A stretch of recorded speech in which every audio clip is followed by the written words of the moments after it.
దగ్గర ఇచ్చి ఉండింటే ಏನ್ ಮಾಡ್ತಿದ್ರು? ఏం చేసేవారు? ನಿನ್ ಮೇಲೆ ಕೋಪ ಬಂದ್ರೆ నీ మీద కోపం వస్తే ಏನ್ ಮಾಡ್ತಿದ್ರು? ಅವರು ఏం చేసేవారు? ನರ್ಕಕ್ಕೆ ಹೋಗು ಅಂತ ಹೇಳಿ నరకానికి వెళ్ళు అని చెప్పేసి ಅವ್ರು ಯಾರಿಗೆ ಇಷ್ಟ ಬರುತ್ತೋ వారికి ఎవరికి ఇష్టం అవుతుందో ಅವ್ರು ಮಾತ್ರ ಓಪನ್ ಮಾಡ್ತಾರೆ. వారికి మట్టుకే వాళ్ళు తలుపు తీసేవారు. ಅದಕ್ಕೆ ದೇವ್ರು ಏನ್ ಮಾಡಿದ್ರು? అందుకే దేవుడు ఏం చేశారు? ಇದನ್ನ ಮನುಷ್ಯರ ಹತ್ರ ಕೊಡಬಾರ್ದು. ఈ తాళపు చెవిని మనుషుల దగ్గర ಇದನ್ನ ఇవ్వకూడదు. ನಾನೇ ಇಟ್ಕೊಳ್ಬೇಕು. దీన్ని నేనే ఉంచుకోవాలి. ಯಾಕೆ ಗೊತ್ತಾ? ఎందుకు తెలుసా? ಮನುಷ್ಯರಲ್ಲಿ ಹೊಟ್ಟೆ ಕಿಚ್ಚಿದೆ. మనుషులలో కడుపు మంట ಆಮೇಲೆ ಹೊಟ್ಟೆ ಕಿಚ್ಚಿದೆ ಮನುಷ್ಯರಲ್ಲಿ. మనుషులలో కడుపు మంట అనేది ఉంది. ಮನುಷ್ಯರಲ್ಲಿ ಹೊಟ್ಟೆ ಕಿಚ್ಚಿದೆ. మనుషులలో కడుపు మంట అనేది ఉంది. ಒಂದು ಹಣನೇ ನಾವು ಬಿಡೋದಿಲ್ಲ. ఒక డబ్బే మనం విడిచిపెట్టాం. ಇನ್ನು ಇದನ್ನ ಬಿಡ್ತೀವ ಪರಲೋಕ. మరి దీన్ని విడిచిపెడతామా పరలోకాన్ని? ನೀನ್ ಪರಲೋಕಕ್ಕೆ ಹೋಗ್ಬಿಟ್ರೆ నువ్వు పరలోకానికి వెళ్ళిపోతే ನಮ್ಗೆ ಏನೇ ಯಾರಾದ್ರೂ ನಮ್ಮನ್ನ ದ್ವೇಷಿಸಿದ್ರೆ ಸಾಕು, ఎవరైనా మమ్మల్ని ద్వేషిస్తే చాలు ನಾವೇ ಕ್ಯಾನ್ಸಲ್ ಮಾಡ್ಬಿಡ್ತೀವಿ. మనమే క్యాన్సల్ చేసేస్తాము. ನಾವು ಇಲ್ಲಿ ಇದ್ದಾಗ ಮಾತೇ ಬಿಟ್ಬಿಡ್ತೀವಿ. ನಿಜ ಅಂತಾನೆ ಇಲ್ವಾ? ఇక్కడ ఉన్నప్పుడు మనం మాటలే విడిచిపెట్టేస్తాం. ಮಾತೇ ಬಿಟ್ಬಿಡ್ತೀವಿ ಅಂದ್ರೆ మాటలే విడిచిపెడతాము అని అంటే ಪರಲೋಕದ ಬೀಗದ ಕೈ ಇವತ್ತು ನನ್ನ ಕೈಯಲ್ಲಿ ಕೊಟ್ಟಿದ್ರೆ పరలోకం తాళపు చెవిని ఈ రోజు నా చేతికి ఇచ్చి ఉండింది, ನಾನು ಅವ್ರನ್ನ ಬಿಡ್ತಿದ್ದ ಒಳಗಡೆ. నేను వారిని విడిచిపెట్టేదాన్ని లోపల. ಖಂಡಿತ ಬಿಡ್ತೀನಿ. ఖచ్చితంగా నేను విడిచిపెట్టాను. ನನ್ನ మಕ್ಕಳಿಗೆ ಕೊಡ್ತಾ ಇದ್ದೆ, నా పిల్లలకి ఇచ్చేదాన్ని. ನಮ್ಮ ಅಪ್ಪ ಅಮ್ಮನ ಮಾತ್ರ ಒಳಗ್ ಬಿಡ್ತಾ మా ಇದ್ದೆ, తల్లిదండ్రులకు మటుకు లోపలికి ನನ್ನ ఇచ్చేదాన్ని. ಗಂಡನಿಗೆ ಒಳಗ್ ಬಿಡ್ತಾ ಇದ್ದೆ. సేవకులకు లోపలికి ఇచ్చేది. ಯಾರು ನನ್ನ ದ್ವೇಷಿಸ್ತಾರೋ ఎవరు నన్ను ద్వేషిస్తారో ಅವ್ರೆಲ್ಲ ಪರಲೋಕ ಇಲ್ದಂಗ್ ನಾನು ಮಾಡ್ತಿದ್ದೆ. వారికంతా పరలోకం లేకుండా నేను ಅದಕ್ಕೆ చేసేదాన్ని. ದೇವ್ರು ಏನ್ ಮಾಡಿದ್ರು? అందుకే దేవుడు ఏం చేశాడు? ನಮ್ಮ ಕೈಯಲ್ಲಿ ಕೊಟ್ಟಿದ್ದು. దాని మన చేతిలో ಮನುಷ್ಯರ ಒಳಗೆ మనుషుల లోపల ದ್ವೇಷ ಇದೆ, ద్వేషం ఉంటున్నది, ಅಸೂಯೆ ಇದೆ, అసూయ ಹೊಟ್ಟೆ ఉంటున్నది, ಕಿಚ್ಚಿದೆ, కడుపుమంట ಭೇದ ಭಾವಗಳಿದೆ, భేద భావములు ఉంటున్నాయి. అందుకే ಪರಲೋಕಕ್ಕೆ ಹೋಗುವಂತ పరలోకానికి వెళ్ళే ಬೀಗದ ಕೈಯನ್ನು తాళపు చెవిని ಕೊಡಲಿಲ್ಲ. ఇవ్వలేదు. ಹಾಗೆಯೇ అదే విధంగా ಸೇವಕರು ಸೇವೆ ಮಾಡುವಂತ సేవ చేసే ಬೀಗದ ಕೈಯನ್ನು ಸಹ తాళపు చెవిని ಸೇವಕರ ಕೈಗೂ ಕೊಡ್ಲಿಲ್ಲ. సేవకుల చేతికి కూడా ప్రభు ఇవ్వలేదు. ಸೇವಕರಿಗೂ ಕೊಡ್ಲಿಲ್ಲ. సేవకులకు కూడా ಯಾವ ಸೇವಕರು ಓಪನ್ ಮಾಡ್ಲಿಲ್ಲ. ఏ సేవకులు కూడా ఓపెన్ చేయలేదు. ಯೇಸುವಿನ ಬಳಿಯಲ್ಲೇ ಅದಿದೆ. యేసయ్య దగ్గరే అది కూడా ఉంది. ಯೇಸುವಿನ ಬಳಿಯಲ್ಲಿ యేసయ్య దగ్గర ఉంది. ಆತನೇ ತೆರೆಯುವನಾಗಿದ್ದಾನೆ. ఆయనే తీసే దేవుడై ఉంటున్నాడు, ಆತನೇ ಮುಚ್ಚುವ ఆయనే మూసే దేవుడై ఉంటున్నాడు. ಕರ್ತನು ನಮಗೆ ಕೊಟ್ಟಿರುವಂತಹ ಬೀಗದ ಕೈ ಯಾವುದು ಅಂತ అయితే ప్రభు మనకి ఇచ్చినటువంటి తాళపు చెవి ಪರಲೋಕ ರಾಜ್ಯದ ಬೀಗದ ಕೈಯನ್ನ ಮಾತ್ರ ನಮಗೆ ಕೊಟ್ಟಿದ್ದಾನೆ. పరలోక రాజ్యపు తాళపు చెవిని మనకి మన చేతికి ಯಾವುದನ್ನ ಕಟ್ಟಬೇಕು? దేన్ని మనము బంధించాలి? ಯಾವುದನ್ನ ಕಟ್ಟಬೇಕು? ఈ దేన్ని బంధించాలి? ಒಳ್ಳೆಯದನ್ನ ನಮಗೆ ವಿರುದ್ಧವಾಗಿ ಯಾವುದು ಕೆಲಸ ಮಾಡ್ತಿದ್ಯೋ ಅದನ್ನ ಕಟ್ಟುವಂತವರಾಗಿರ್ಬೇಕು. మనకు విరుద్ధంగా ఏది కార్యం జరిగిస్తుందో దాన్ని బంధించే వారుగా మనం ఉండాలి.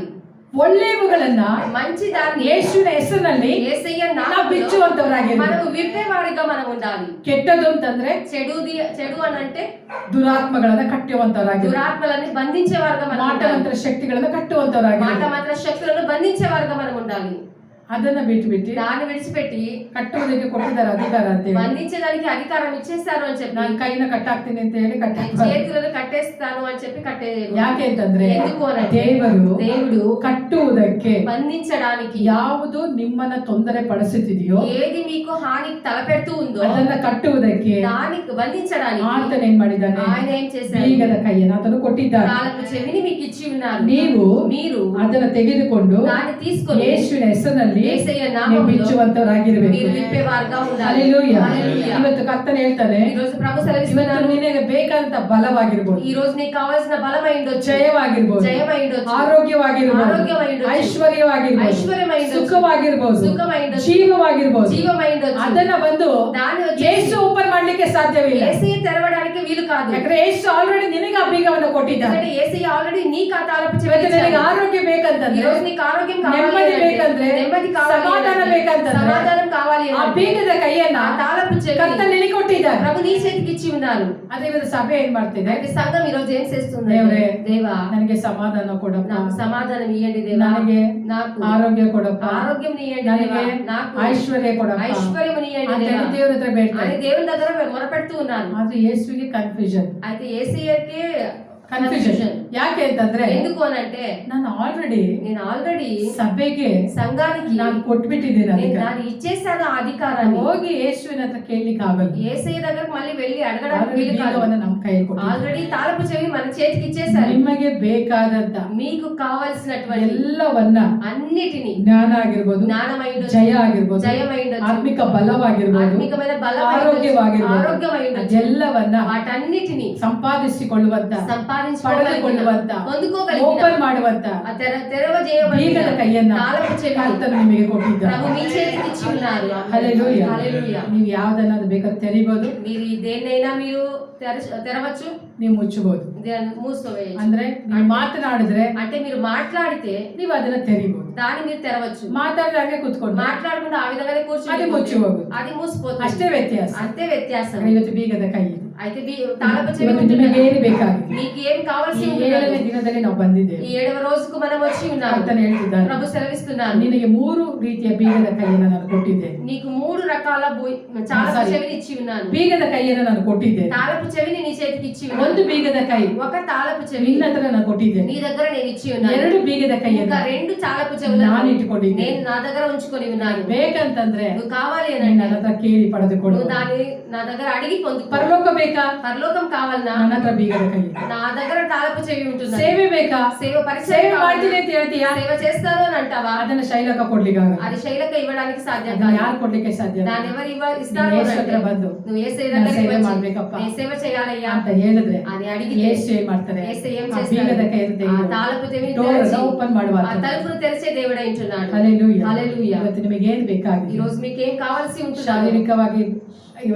ಆಶೀರ್ವಾದ ಬೇಕಾ? శారీరకమైన ఆశీర్వాదం కావాలన్నా? ಆತ್ಮಿಕವಾದಂತ ಆಶೀರ್ವಾದ ಬೇಕಾ? ఆత్మికమైన ఆశీర్వాదం కావాలన్నా? ಇಲ್ಲ ಯಾವುದು ಬೇಡ, లేదు ఏది వద్దు, ಪರಲೋಕಕ್ಕೆ ಕೂತ್ಕೊಂಡ್ರೆ ಸಾಕು ಅಂತ పరలోకానికి వెళ్ళి కూర్చుంటే చాలు అని అంటారా? ಅದನ್ನ ಕರ್ತನು ಕೊಡ್ಲಿಕ್ಕೆ ಸಿದ್ಧವಾಗಿದೆ. దాన్ని కూడా ప్రభు ఇవ్వడానికి సిద్ధంగా ఉన్నారు. ಇವತ್ತು ಯಾವುದಕ್ಕೂ ಬೇಕಾದ್ರೂ ఈ రోజు దేనికి కావాల్సి మీరు చాయిస్ ಮಾಡ್ಕೊಳ್ಬಹುದು. మీరు చాయిస్ చేసుకోవచ్చు. ಕರ್ತ ನಿಮ್ಮ ಕರಗಳಿಗೆ ప్రభు మీ చేతికి దాన్ని ఇచ్చి ನನಗೆ ఉంటున్నారు. 3 ಬೇಕು ಅಂತಂದ್ರೆ నాకు 3 కావాలి అని అంటే ಅದನ್ನು ಕೊಡ್ಲಿಕ್ಕೆ ప్రభు ಶಕ್ತನಾಗಿದ್ದಾನೆ. దాన్ని కూడా ఇవ్వడానికి శక్తిమంతుడై హల్లెలూయా. ఉన్నాడు. హల్లెలూయా. ಕಣ್ಣುಗಳನ್ನು ಮುಚ್ಚಿದವರಾಗಿ మనం కళ్ళు ನಾವು మూసుకున్న ಪ್ರಾರ್ಥನೆ ಮಾಡಿಕೊಳ್ಳೋಣ. మనం ప్రార్థించుకుందాం. ಈ ಸಮಯದಲ್ಲಿ ಕರ್ತನಿಗೆ ಕೇಳೋಣ, ఈ రోజు ప్రభు దగ్గర మనం ದೇವರ అడుగుదాం. ನಿನ್ನ ಚಿತ್ತ ಸ್ವಾಮಿ దేవా నీ చిత్తం ನನ್ನ ಜೀವಿತದಲ್ಲಿ ಕರ್ತನೆ నా జీవితంలో ನೆರವೇರ್ಲಿಕ್ಕೆ ಆಗುವಂತೆ ಸ್ವಾಮಿ నెరవేర్చబడడానికి ಅದನ್ನ ಕರ್ತನೆ దాన్ని ನೀನು ప్రభు ವ್ಯಕ್ತಪಡಿಸು ಸ್ವಾಮಿ, నువ్వు వ్యక్తపరచండి ನೀನು దేవా. ವ್ಯಕ್ತಪಡಿಸು నువ్వు ಕರ್ತನೆ. తెలియజేయండి దేవా. ಇವತ್ತು ಕರ್ತನೆ ఈ రోజు దేవా ನೀನು ಕರ್ತನೆ నువ్వు దేవా ಬೀಗದ ಕೈಗಳನ್ನ ಇಟ್ಟಿದೆಯಾ ಸ್ವಾಮಿ? తాళపు చెవులను ఉంచి ఉన్నావయ్యా. ಒಂದು ಬೀಗದ ಕೈಯನ್ನು ನಮಗೆ ಕೊಟ್ಟಿದೆಯಾ ఒక ಕರ್ತನೆ? తాళపు చెవిని మా చేతికి ఇచ్చావు. ಅದರ ಮುಖಾಂತರವಾಗಿ దాని ಕರ್ತನೆ ద్వారా ನಮ್ಮ ಅಗತ್ಯತೆಗಳನ್ನ మా ಕರ್ತನೆ ನಾವು అవసరతలన్నిటిని ಓಪನ್ ಮಾಡ್ಲಿಕ್ಕೆ ಸಹಾಯ మేము ಮಾಡು. తెరవ చేయడానికి మాకు సహాయం చేయండి. ಹಾಗೆಯಪ್ಪ అదే విధంగా ನೀನು ನಮ್ಮ దేవా, ಮೇಲೆ ಒಂದು ಕಾಲಿಂಗ್ ಅನ್ನು ಇಟ್ಟಿದೆಯಾ? మీరు మా మీద ఒక పిలుపును ఉంచి ఉన్నారు. ಆ ಕಾಲಿಂಗ್ ಅನ್ನ ಸ್ವಾಮಿ ఆ పిలుపును దేవా ನೀನು ಓಪನ್ ಮಾಡುವಂತೆ ಅಪ್ಪ నువ్వు తెరచే విధంగా ನಾನು ಕರ್ತನ ಕೇಳಿಕೊಳ್ತಿದ್ದೇನೆ నేను ಸ್ವಾಮಿ. నీ దగ్గర అడుగుతూ ఉన్నానయ్యా. ಕರ್ತನೆ, ನೀನೇ ತೆರೆಯುವಾತನಾಗಿ ప్రభు నువ్వే తీసే దేవుడవే ಇವತ್ತು ಸ್ವಾಮಿ ఈ రోజు దేవా ವಾಕ್ಯವನ್ನು ಕೇಳ್ತಿರುವಂತ ಪ್ರತಿ ಮಕ್ಕಳಿಗಾಗಿ ಸ್ವಾಮಿ వాక్యమును వింటున్న ప్రతి ಎಲ್ಲರ బిడ్డ ಮೇಲೆ ಒಂದು ಕರೆಯುವಿಕೆಯನ್ನು ಇಟ್ಟಿದ್ದೀಯ అందరి ಸ್ವಾಮಿ. మీద ఒక పిలుపును ఉంచి ಆ ఉన్నావయ్యా. ಎಲ್ಲ ಕರೆಯುವಿಕೆಗಳಿಗೆ ఆ ಕರ್ತನೆ అన్ని పిలుపులకు దేవా ಬೇಕಾದಂತ ಕರ್ತನೆ కావలసినటువంటి ಬಾಗಿಲುಗಳು ಕರ್ತನೆ తలుపులు దేవా ಯೇಸುವಿನ ಹೆಸರಿನಲ್ಲಿ ಕರ್ತನೆ యేసయ్య నామములో ತೆರೆಯಲ್ಪಡಲಿ ಎಂಬುದಾಗಿ ನಾವು తెరవబడును ಪ್ರಾರ್ಥಿಸ್ತೇವೆ. గాక అని ప్రార్థిస్తున్నాం. ತೆರೆಯಲ್ಪಡಲಿ ಎಂಬುದಾಗಿ తెరవబడును గాక అని ಪ್ರಾರ್ಥಿಸ್ತೇವೆ. ಸೇವೆ ప్రార్థిస్తున్నామయ్యా. ವಿಸ್ತಾರಗೊಳ್ಳಲಿ ಕರ್ತನೆ. సేవ విస్తరింపబడును గాక అని ನೀನು ಹಾಗೆ ప్రార్థిస్తున్నాం. ಮಾಡ್ತೀಯ, ಅದಕ್ಕಾಗಿ ಸ್ತೋತ್ರ. నువ్వు ఆ విధంగా ಸೇರಿ చేస్తున్న ಬಂದಂತ ಎಲ್ಲ ಪ್ರಿಯ ಮಕ್ಕಳನ್ನ ಬ್ಲೆಸ್ ಮಾಡ್ತೇವೆ. చేరి వచ్చిన ప్రతి బిడ్డను మేము ఆశీర్వదిస్తున్నాం. ಆನ್ಲೈನ್ ಅಲ್ಲಿ ಇರುವಂತ ಪ್ರತಿ ಮಕ್ಕಳನ್ನ ನಾನು ಆಶೀರ್ವದಿಸ್ತೇನೆ. ఆన్లైన్ లో ఉండబడిన ప్రతి బిడ్డను మేము ಆಶೀರ್ವದಿಸಿ ఆశీర్వదిస్తున్నామయ్యా. ಬಲಪಡಿಸಿ ನಡೆಸಬೇಕಾ? ఆశీర్వదించి బలపరిచి నడిపించాలని ಯೇಸುವಿನ ನಾಮದಲ್ಲಿ ಪ್ರಾರ್ಥಿಸ್ತೇವೆ ತಂದೆ. యేసయ్య నామములో ప్రార్థిస్తున్నాము తండ్రి. ಆಮೆನ್. ಆಮೆನ್.